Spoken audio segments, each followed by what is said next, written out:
Hi, Mystery Recapped here. Today, I'm going to explain an American coming-of-age comedy drama film called The Half of It. Spoilers ahead, watch out, and take care.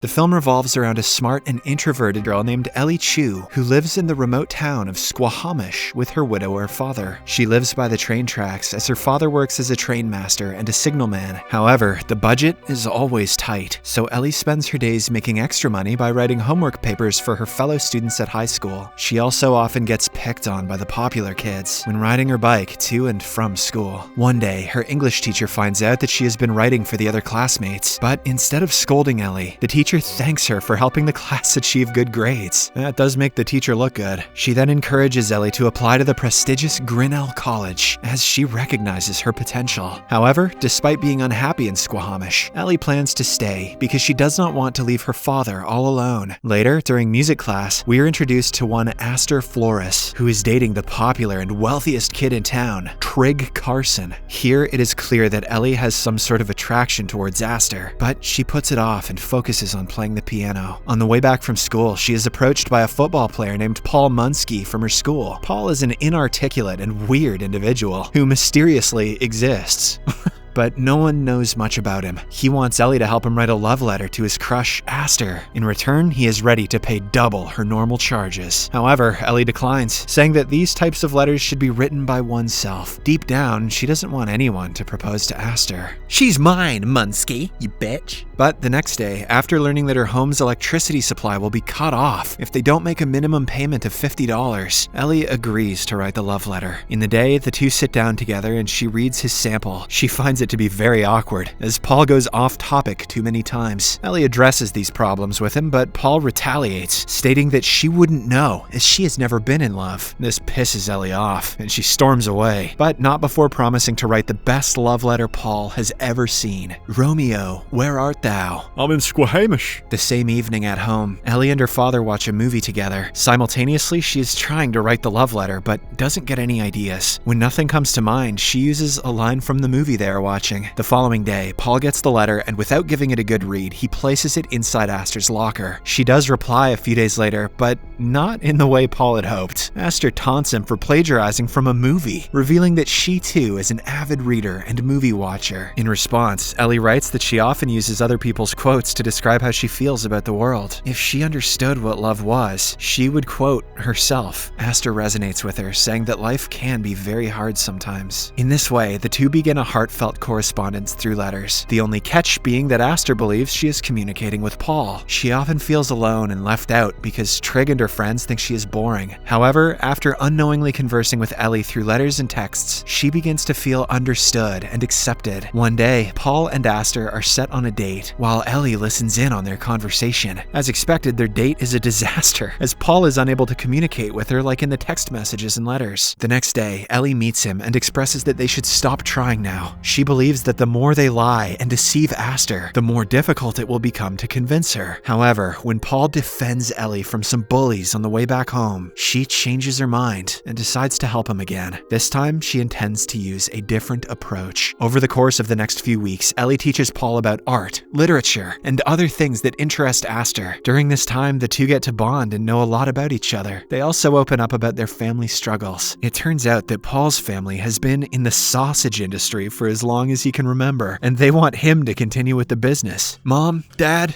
is sausage industry a euphemism? However, he finds it very boring and wants to try something different. Currently, he is working on a new dish called taco sausage, which he thinks will be a revolutionary food item. He has even mailed various food critics about his idea, but so far, none of them have responded. As for Ellie, her parents emigrated from China a long time ago. Her mother died when she was young, while her father, who has a PhD in engineering, isn't able to find the appropriate job because of his accent. Now he is forced to work as a train station master and signalman. Could be worse. A lot of guys would give their left nut to be called train master. As the two narrate their stories, they gradually become connected to one another. They even spy on Astor to get a good grip on the things she likes doing. Luckily, the hard work pays off, and Paul is eventually invited for a second date. However, when the big moment arrives, he is nervous and still has trouble conversing with Astor. Meanwhile, Ellie observes their date from outside a window. Seeing the plan go sideways, she messages Astor, pretending to be Paul and saves the evening. Paul doesn't have a clue what's going on, so he simply acts as if he is texting under the table. After a while, when Aster appears charmed, he suddenly expresses his feelings for her. The two then finally start talking, while Ellie sees them and gets upset, eventually leaving the place on her bike. The next day, Ellie is chosen to play the piano in the high school recital, so she shops for some clothes for the event, and Paul accompanies her. He tells her about his date with Aster last night, revealing that he kissed her, but this only upsets Ellie. She begins contemplating her decision to assist him. On the day of the program, during a rock and roll performance, Ellie's bullies secretly meddle with the piano. Shortly after, she steps onto the stage and proceeds to play, but to her horror, some of the keys in the piano are broken. Ellie tries to improvise and come up with a song, but it sounds so bad that the audience starts making fun of her. Meanwhile, Paul, who is watching everything unfold from backstage, finds out that it was the bullies who broke the piano. So he quickly passes her a guitar and tells her to play a song. This is because Ellie once mentioned that her favorite instrument is the guitar, not the piano. Hesitantly, she starts playing, and after a while, she gets into the groove. Ellie even sings a beautiful song that she had written herself. After her performance, the audience showers her with a loud applause, making her relieved. The same evening, Paul takes Ellie to the senior recital party, where she is greeted by everyone, and they all treat her like a friend. Unable to contain her happiness, Ellie gets heavily intoxicated and almost passes out, so Paul takes her to his home.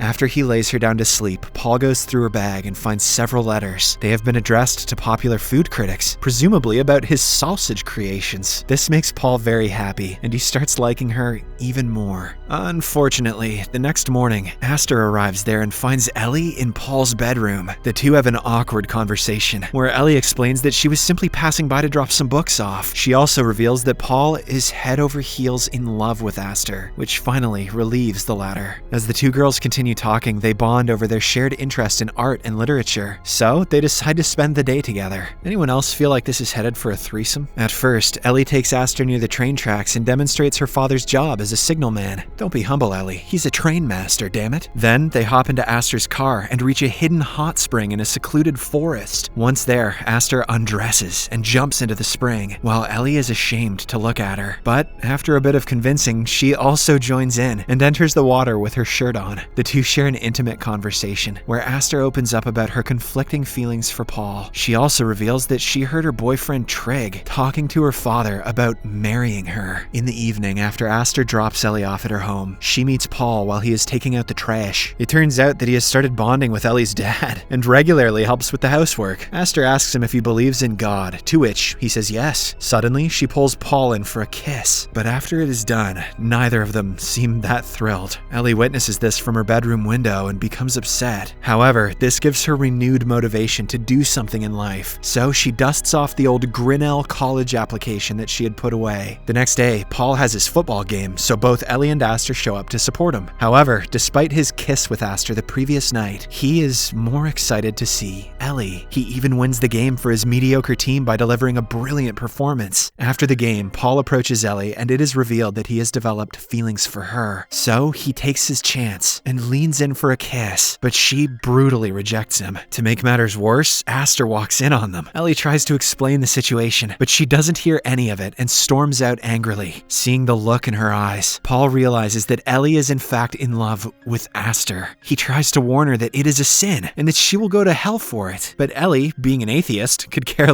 less. From then onwards, everybody is in a state of sadness. Ellie is filled with guilt for manipulating Aster with her letters. Aster is stuck with the self-centered Trig, and Paul is left to ponder on what to do with his life. I don't know, Paul, do something with sausages. Later in the week, Paul delivers sausages.